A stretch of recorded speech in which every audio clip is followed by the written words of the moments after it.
Hello les amis, aujourd'hui une nouvelle vidéo. On va pas s'intéresser à une voiture du groupe PSA. Ce sera ni une Peugeot, ni une Citroën, mais ça reste une voiture française qui a fait fureur dans les années 90 parce que très originale. Moi c'est pas une voiture que j'aime particulièrement, mais je lui reconnais quand même un certain nombre de qualités. On va justement voir un petit peu quelles étaient les qualités de cette voiture dans les années 90. Un tantinet démodé maintenant. Elle plaît encore beaucoup aux jeunes permis parce que globalement pas cher sur le marché de l'occasion.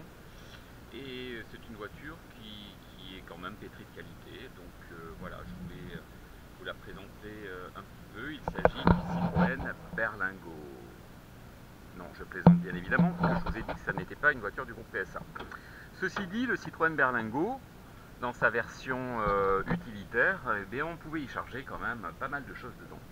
C'est très grand, donc si on a des matériaux à transporter, des planches de bois, des sacs de ciment, enfin toutes sortes de choses nécessitant un volume de chargement important, et bien globalement le Citroën Berlingo c'était pas mal. Non, il ne s'agit pas du tout de ça aujourd'hui, il s'agit de ça, la Renault Twingo. Alors cette Renault Twingo, elle est dans la famille depuis très longtemps puisqu'elle est de 1995. Je l'ai pas toujours connue, mais je la connais depuis très longtemps. Bah, globalement elle est quand même un petit peu défraîchie, hein. Elle est, vous voyez ici par exemple, bon là je pense que voilà, on a reculé sur un plot en béton, typiquement c'est ce qui permet d'enfoncer, ce qui va expliquer l'enfoncement de l'aile arrière. Elle aurait besoin vraiment d'une grosse rénovation carrosserie, parce que bon, globalement la peinture est pas en mauvais état. C'est pas une peinture métallisée. C'est un jaune, alors je ne connais pas la dénomination exacte de ce jaune chez Renault, parce que je ne connais pas bien Renault, voire même très mal. Mais elle est, voilà, elle est pas mal sortie en ce jaune, qui ressemble un petit peu au jaune jeunet de chez Peugeot en étant moins vif. Et cette Twingo jaune, elle sortait très souvent justement avec le toit ouvrant en toile noire. Alors le toit ouvrant il est d'origine, il a plutôt pas trop mal vieilli. Il n'y a jamais eu de fuite dessus, en tout cas j'en ai jamais entendu parler. Pas motorisé, hein, le toit ouvrant, c'est un toit ouvrant manuel, mais qui globalement offrait une petite voiture sympathique avec laquelle on pouvait rouler les cheveux au vent. Alors celle-ci, vous voyez, bon là elle a le phare cassé parce que je pense qu'on a fait tomber quelque chose sur le phare qui l'a cassé. Voilà, quelques petits chocs à droite à gauche, mais bon, globalement, pour un jeune permis, éventuellement, elle pourrait amplement faire l'affaire. Elle n'a pas de gros impact carrosserie, elle a des petits pocs, bien sûr. Bon, elle est, comme je vous l'ai dit, de 1995. Elle a quand même un certain vécu. Elle a un peu plus de 200 000 km. Châssis, hein, le moteur a été changé. Je ne sais plus pour quelle raison, mais le moteur a été changé il y a 2 ou 3 ans. Par un moteur qui devait avoir 60 ou 70 000 km. Voilà, je vais vous le montrer, le moteur, pas de grandes caractéristiques. Les connaisseurs Renault ou les connaisseurs de la Twingo, s'il y en a qui vont voir la vidéo, en sauront certainement plus que moi. Je connais quelques petites choses dessus, je sais que ça fait 55 chevaux, donc c'est pas, franchement, pas un foudre de guerre sur la route. Mais en petite citadine, ou une fois lancé sur route, ben, ça fonctionnait plutôt pas mal. Voilà, mais il ne faut pas s'attendre à avoir une voiture avec laquelle on peut avoir des reprises. Les Twingo un petit peu plus récentes avaient des moteurs de 75 chevaux et donc offraient bien sûr des performances de bien meilleure qualité. Une des caractéristiques de la Twingo de cette génération-là, c'était sa bouille très sympathique. Et c'est ce qui a fait son charme.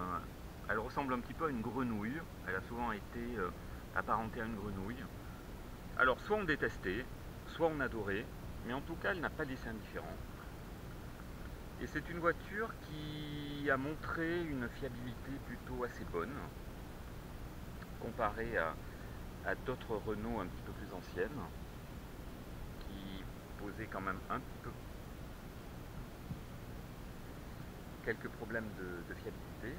Alors, si on regarde un petit peu à l'intérieur, si je mets pas la clé, ça s'ouvre pas tout seul.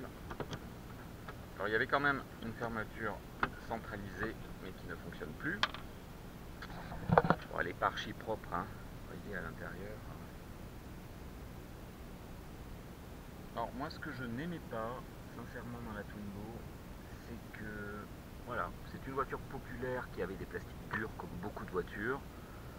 La Peugeot 106 avait aussi des plastiques durs, mais on va voir qu'au niveau de la finition des portières, c'est quand même pas tout à fait pareil. Ça ressemble à une 4L améliorée en fait.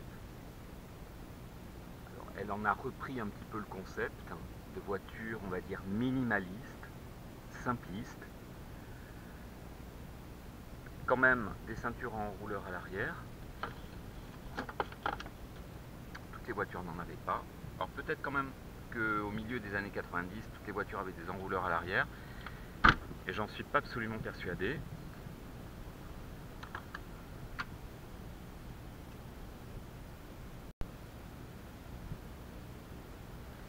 Ah, elle n'est pas aussi propre que mes voitures à l'intérieur, hein. Moi je suis particulièrement maniaque, donc vous verrez jamais des tapis comme dans cet état-là.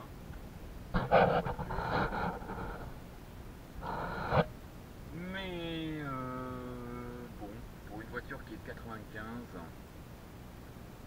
qui a donc 26 ans aujourd'hui, elle est encore pas si mal que ça. Le tissu des sièges a plutôt assez bien tenu. Tissu qui était plutôt assez sympathique en termes de dessin. Une des caractéristiques de la Twingo, ce qui a été très apprécié à l'époque, c'était la banquette coulissante. Alors, j'arrive pas à la faire coulisser. Alors normalement, cette banquette, elle est coulissante. Bon, il doit y avoir quelque chose qui bloque derrière. Je découvre, hein, moi aussi. Oui, vous voyez, il y a un tapis. Bon, il y a un tapis qui bloque. C'est pas grave. Voilà, une des particularités de la Twingo, c'est que la banquette, vous voyez la manette qui est ici, était coulissante, ce qui fait que on pouvait finalement, pour une toute petite voiture, être relativement à l'aise à l'arrière. Bon là vous voyez, le siège avant est repoussé au maximum, donc voilà, j'ai les genoux un petit peu dans le fauteuil, mais on pouvait très bien reculer la banquette arrière. Vous voyez la place qui sépare le dossier de la banquette de la petite tablette à l'arrière. Mais tout cet espace-là peut être utilisé en coffre, donc ce qui permet d'avoir un coffre finalement qui est relativement grand, qui permet de mettre 2-3 petites valises. Et dans le cas où on a besoin de plus d'espace à l'arrière et que l'on peut repousser la banquette, là vous avez vu il y a un tapis, donc je ne peux pas repousser la banquette, mais la banquette est coulissante. C'était une des caractéristiques et point fort finalement de la Twingo, c'était sa modularité. Ça c'était vraiment un bon point. Et puis voilà, c'était la principale. Au niveau des sièges avant, mais c'était pas inconfortable pour autant. Alors moi ce que je n'aimais pas, c'est toutes les tôles apparentes. Toutes les tôles apparentes dans la voiture, couleur carrosserie bien évidemment, mais je trouve que c'est vraiment mal fini.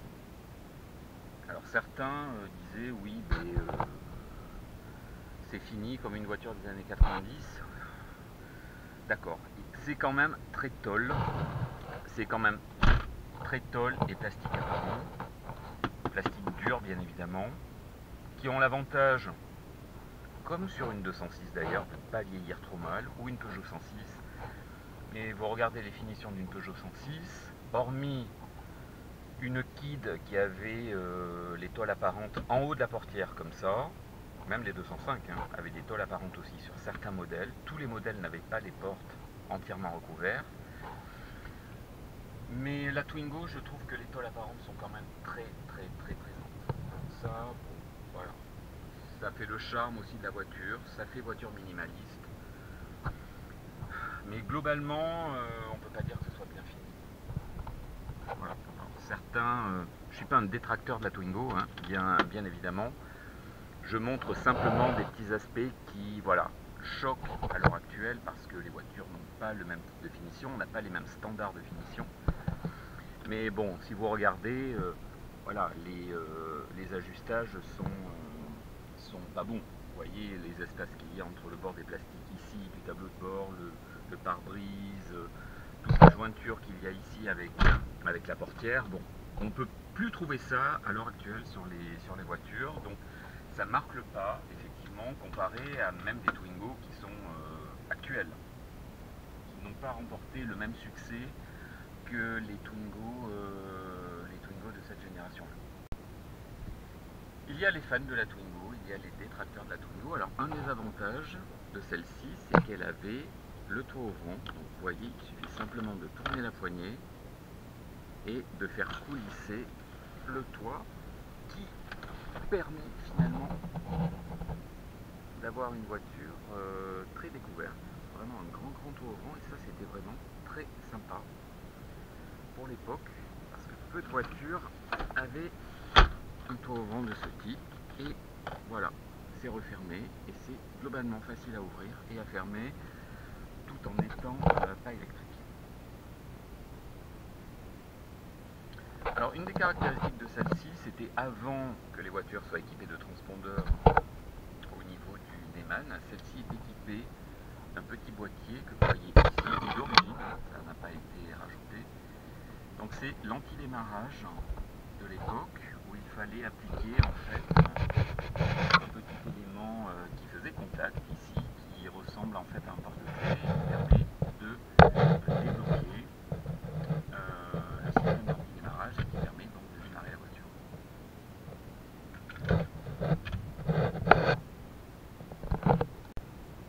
Allez, on va aller fouiller un petit peu du côté moteur. Vous voyez la petite manette là, ici qui permet d'ouvrir le moteur.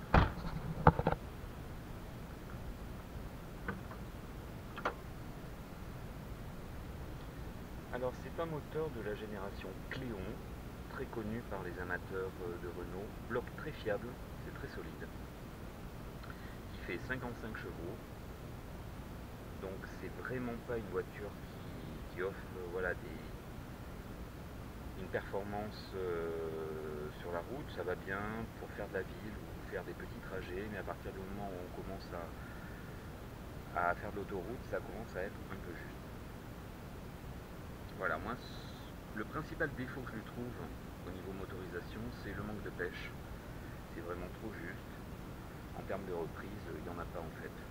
Pas de reprise, donc en termes de sécurité sur la route, je trouve que c'est vraiment limite. Mais bon, beaucoup de voitures de cette génération-là avaient des puissances similaires, 55, 60, 65 chevaux. À partir de 75 chevaux, sur une petite voiture, on commence à avoir des performances quand même un petit peu plus honorables. Par contre, je trouve que ça consomme beaucoup. Par rapport à la puissance du moteur, c'est plutôt assez gourmand. Voilà, on reste sur une injection monopoint, mais un petit peu gourmand. Voilà ce que l'on peut dire de la motorisation.